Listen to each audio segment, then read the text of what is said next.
السلام عليكم ورحمة الله وبركاته. أنا اسمي آية أحمد، والنهاردة بقى هقول لكم إزاي تعملوا اللانشون بطريقة تحفة. بجد مش هتبطلوا تعملوه في البيت، هتبطلوا تشتروه من بره تاني. بجد في منتهى الجمال، هيعجبكم جدا وهيعجب الولاد جدا. النتيجة مبهرة جدا بجد.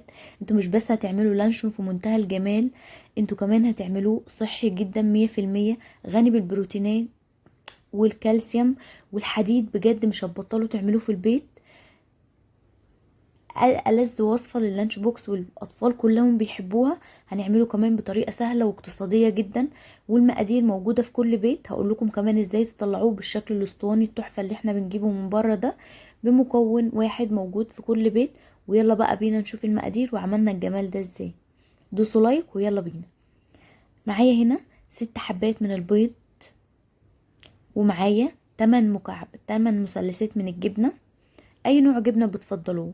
ومعايا هنا تشكيله توابل: معلقه كبيره من الثوم البودره، معلقه كبيره من البصل البودره، معلقه كبيره بابريكا، ربع معلقه بهارات لحمه، مكعبين مرق الدجاج بيدي طعم تحفه، وملح حسب الرغبه، معلقتين كبار نشا، ومعايا كوبايه من الدقيق عشان يربط الكلام الجميل ده كله، ومعايا نص كوبايه من الدقيق، عفوا من الزيت الذره، ومعايا فلفل اسود.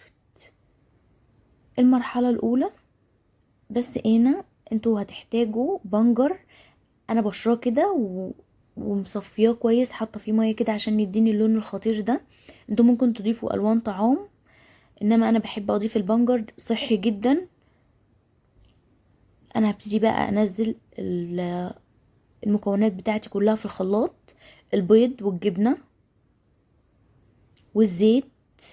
هنزل بالمقادير بتاعتي كلها واضربهم كويس جدا في الخلاط لحد ما انعم الخليط ده تماما. هايل قوي.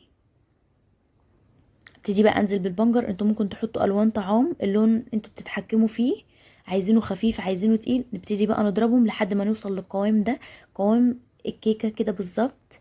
نيجي بقى للشكل الاسطواني بقى اللي احنا بنجيبه. انتوا ممكن بكوبايه زي دي، كوبايه سلستين، كوبايه الومنيوم، تحطوه فيها وتطلعوه نتيجه كويسه جدا زي ما شفنا في اول الفيديو، او في مج من اللي احنا حاطينهم في النيش يكون برضو اسطواني كده وتحطوه. انا هبتدي بقى احط الخليط بتاعي كده في كوبايه، وانا بصب الخليط اضيف شويه من الخليط واضيف شويه من الحبوب اللي هي الفلفل الاسود الحب ده، او ممكن تحطوا زيتون بيبقى لطيف قوي برضو، بس انا بحب الفلفل الاسود. هنكرر بقى الكلام ده كله، يعني نضيف شويه من الخليط وشويه من الفلفل الاسود لحد ما نخلص كل الكميه. هايل قوي. انا كده خلصت كل الكميه. تاني خطوه بقى اللي هي التسويه. نبتدي بقى في حله على النار. نبتدي لازم الطبق بتاع، عفوا الكوبايه بتاعتي كده تكون الميه مغطياها. هبتدي بقى اغطيها. قعدت معايا ساعه بالظبط وكانت مستويه وفي منتهى الجمال. بصوا بقى الريحه قلب الدنيا بجد. شايفين هي كده؟ انا بختبر بس النضج بتاعها، متاكده ان هي استوت تماما. شايفين بقى هي فصلت خالص، ما لزقتش خالص. هنبتدي بقى بكل سهوله كده ننزلها. شايفين بقى قد ايه؟ ما شاء الله بجد. يعني ده كوكيز مش لانشون بجد. بجد طعمه تحفه. هبتدي بقى اسيبه كده يبرد شويه، ونبتدي بقى نقطعه سلايزات كده زي ما انتوا شايفين. بجد ولا غلطه، احسن من اي مكان هتجربوه فيه. بجد انتوا هتبطلوا تشتروه، وحاجة مضمونة نظيفة في البيت واحنا اللي عاملينها، وصحية جدا. ما فيهاش اي حاجة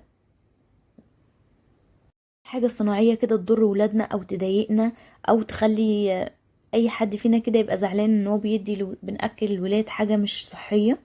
بجد انتوا مش هتبطلوا تعملوه في البيت. بجد في منتهى الجمال، وبمكونات بسيطة وموجودة في كل البيت، والطعم صدقوني بجد تحفة.